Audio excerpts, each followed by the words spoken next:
संस्कारांची ही दुनिया, ज्ञानाची नवी किमया. चला शिकूया, चला ऐकूया गोष्टी सांगते प्रियताई. हो गोष्टी सांगते प्रियताई,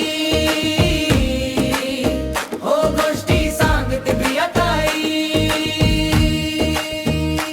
नमस्कार बालमित्रांनो, माझे नाव प्रिया. सनी म्युझिक स्टुडिओ सादर करत आहे श्री सुदाम साळुंखे सर लिखित एक सुंदर आणि संस्कारक्षम बोधकथा. या कथेचे नाव आहे सावकाराची सावली. चला तर मग ऐकूया ही गोष्ट. एका गावात चंपकलाल नावाचा एक लय भारी कंजूस सावकार राहायचा. त्याच्या घरापुढं एक मोठं वडाचं झाड होतं. एके दिवशी दुपारी एक बिचारा वाटसरू तिथं विसाव्याला बसला. तर सावकार डाफरतच बाहेर आला. ए गड्या, उड बघू इथून.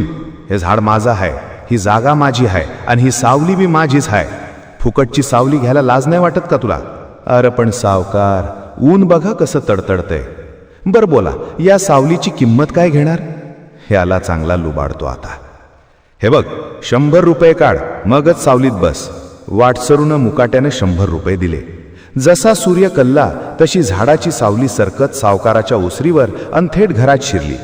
वाटसरू पण त्या सावलीच्या मागोमाग घरात शिरला अन थेट गादीवर जाऊन आडवा झाला. ए, माझ्या घरात काय करतोयस? बाहेर निघ म्हणतोय ना. काय सावकार, असं कसं?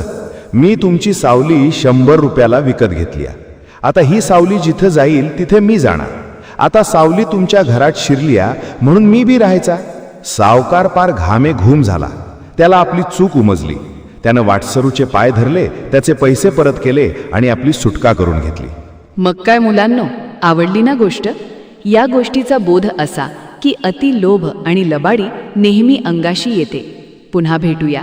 धन्यवाद.